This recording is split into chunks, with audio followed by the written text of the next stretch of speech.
The research station on Kepler 442b hummed with the quiet efficiency of isolation. Dr. Mara Kellen had spent 3 years studying the apex predators of this frontier world, the Kirathi, creatures that resembled a nightmarish fusion of wolf and panther, with obsidian scales and intelligence that bordered on unsettling.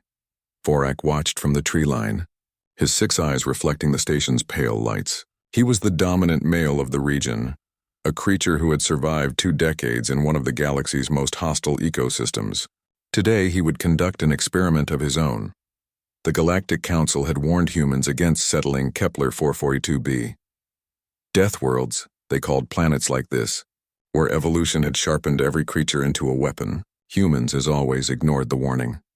Dr. Kellen didn't notice when Vorak deliberately herded his 3 cubs toward her station's perimeter. She didn't see him turn and vanish into the forest, abandoning them where the strange, soft-skinned creature would find them. The cubs were barely a month old, their scales still soft, their hunting instincts undeveloped. By Kirathi standards, they were already dead. Mara found them huddled against her supply shed the next morning, mewling pitifully. Every xenobiologist instinct screamed at her to maintain distance, to observe without interference.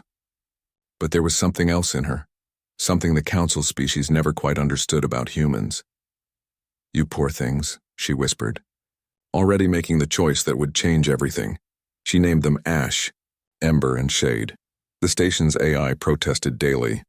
The Kirathi were obligate carnivores with a documented aggression index of 9.7. They grew to masses exceeding 300 kilograms.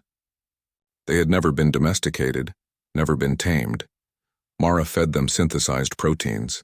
She taught them boundaries with patience the Galactic Council would have called irrational.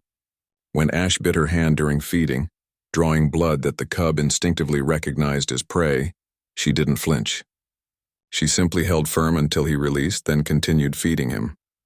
"We don't hurt family," she said softly, a concept that translated poorly into Kirathi chemical signals, but somehow, impossibly, they began to understand. Months passed. The cubs grew massive, their juvenile scales hardening into armor. They learned the perimeter of Mara's station, the boundaries she set, the tone of her voice that meant danger or comfort. They watched how she worked through the night, how she spoke to the stars, how she sang wordless songs when she thought no one was listening. The Kirathi were not pack hunters by nature. They were solitary ambush predators. Yet these 3 remained with her. Vorak observed from the shadows. His experiment had yielded unexpected data. The soft creature had not died. His cubs had not died. Something was happening that defied his understanding of natural law. The pirates came on a moonless night. Frontier research stations were easy targets, isolated, poorly defended, filled with equipment worth a fortune on black markets. 3 ships landed in a triangle formation, disgorging 24 raiders armed with plasma weapons and the absolute confidence that comes from preying on the defenseless. They had researched Dr. Kellen, human, female, alone, no military training, no weapons signatures. They hadn't researched what else lived at her station. The first raider died before he finished cutting through the perimeter fence. Ash took him from above, 300 kilograms of scaled fury dropping from the station's roof. The scream lasted less than a second. Ember and Shade hit the flanks simultaneously, moving with a coordination Kirathi shouldn't possess. They had learned to hunt together, protecting the territory they had claimed as their own. Mara had learned from them too. She emerged from her lab wearing a breathing mask and carrying a canister of compressed chlorine gas, lethal to most oxygen breathers, merely irritating to Kirathi with their redundant respiratory system. She had weaponized her knowledge, turned her research into defense. "You picked the wrong scientist," she said, her voice amplified through the station's external speakers. The battle lasted 8 minutes. The raiders had superior technology, superior numbers, and superior firepower. They had faced human pirates, Zentari mercenaries, and Krell warforms. They had never faced humans and Kirathi together. When it ended, 15 raiders were dead. The survivors fled to their ships, broadcasting warnings that would ripple through criminal networks for years. Kepler 442b, the human station, stay away. Vorak emerged from the forest as dawn broke. He approached slowly, observing the carnage. the strange creatures who moved between human and Kirathi with equal comfort. His cubs, no, not cubs anymore, stood beside their human, covered in blood that wasn't theirs. Dr. Kellen met his gaze. 6 eyes to 2, predator to predator.